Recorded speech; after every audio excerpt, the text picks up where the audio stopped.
আমরা স্কুলে দেশাত্মবোধক গান, কলেজ, বিভিন্ন প্রতিযোগিতা ছাত্র অবস্থায় অংশ নিয়েছি।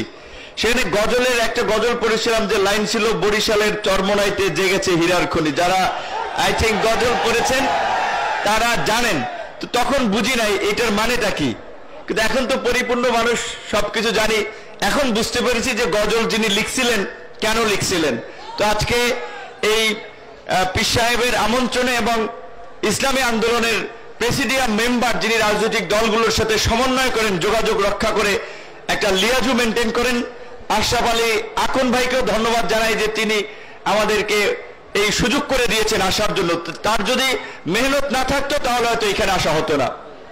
তো সর্বশেষ বর্তমান প্রেক্ষাপটে দুটো কথা বলতে চাই, যেটা আপনাদের নেতৃবৃন্দ ইতিমধ্যেই বলেছেন, যে 5ই আগস্ট গণ অভ্যুত্থান পরবর্তী আমরা একটা নতুন বাংলাদেশ পেয়েছি। এই বাংলাদেশকে কাদামাটির মতো আমরা নতুন ভাবে যেমন খুশি তেমনি ভাবে গড়ে তুলতে চাই, যেখানে জুলুম, দুঃশাসন, ভোট ডাকাতি, জালিয়াতি, মানুষের উপরে হামলা মামলা, রাজনৈতিক কারণে হয়রানি থাকবে না। কিন্তু এক ভাইয়ের বক্তব্য আমি পেছন থেকে শুনেছিলাম, এটা সত্য। এখনই কোন কোন রাজনৈতিক দলের উৎপাত শুরু হয়ে গেছে, মনে হয় তারা ক্ষমতায় চলে এসেছে। এইটা হতে দেওয়া যাবে না। আমি যে কয় জেলায় গিয়েছি, উপজেলায় গিয়েছি, পরিষ্কারভাবে ডিসি, এসপি, ওসি, ইউনোকে বলেছি, বিএনপি, জামাত, ইসলামী আন্দোলন, খেলাফত মজলিস, গণ অধিকার পরিষদ, যেই জেলা উপজেলায় যেই দল সক্রিয় আছে, জেলা উপজেলার সরকারি প্রত্যেকটি কাজে সকল দলের প্রতিনিধিদেরকে নিয়ে আলোচনা করে মত বিনিময় করে কাজ করবেন। এই যে বিজিডি, বিএসএফ, বয়স্ক ভাতা, ওএমএস, টিসিবি, বিভিন্ন ধরনের যে সরকারি কার্যক্রম আছে, কোন রাজনৈতিক দলকে প্রাধান্য দিয়ে বাকিদেরকে গোনায় ধরবেন না, এটা হবে না। সমস্ত রাজনৈতিক দলের নেতৃবৃন্দ যারা এই গণ অভ্যুত্থানে ভূমিকা রেখেছে, তাদের সাথে আলাপ আলোচনা করে তাদেরকে নিয়ে প্রকৃত যারা ভুক্তভোগী তাদের লিস্ট তৈরি করতে হবে। কোন একক নেতার কথায়, কোন দলের কথায় লিস্ট চলবে না। আমরা পরিষ্কারভাবে বলে দিতে চাই, এখানে আমাদের নেতৃবৃন্দ যারা বলেছেন যে এই 53 বছরের বিগত দিনের এই দুঃশাসন এবং জুলুমতন্ত্রের গতানুগতিক পুরানো রাজনীতি আমরা দেখেছি।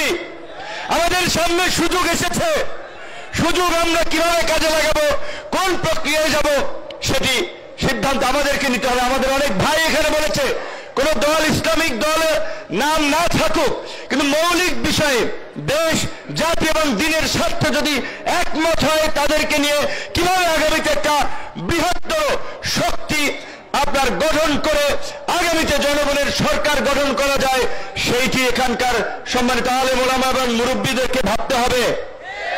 সুযোগ কিন্তু 53 বছর একবার পেয়েছেন, এই গণ অভ্যুত্থান একবার হয়েছে। কাজে আমি আপনাদেরকে বিনয়ের সাথে অনুরোধ করব, আমাদের ছোটখাটো মতভেদের কারণে এই সুযোগ যেন আমরা হাতছাড়া না করি। এখানে আলেম ওলামারা যারাই আছেন, মুফতি সাহেব বরিশাল নির্বাচনে তার মতো মানুষ যাদেরকে পা সালাম করার জন্য, জুতা টানার জন্য কত লোক রেডি থাকে, এই নির্বাচনে দেখেছেন কতিপয় ছাত্রলীগের, এই যুবলীগের লোকেরা চরিত্র ঠিক নাই, মাথা ঠিক নাই, নেশা পানি করে এই সমস্ত মানুষ লাঞ্ছিত করছে। মামুনুল হক থেকে শুরু করে অসংখ্য আলেম ওলামাদের উপরে গত কয়েক বছরে যে নির্যাতন, নিপীড়ন, নিষ্পেষণ হয়েছে আপনারা সকলেই দেখেছেন। সর্বশেষ যেটি আল্লাহ পাক কিন্তু পরিষ্কারভাবে কোরআনে বলেছে, তোমরা সত্যের সাথে মিথ্যার মিশ্রণ করো না, জেনে শুনে সত্য গোপন করো না।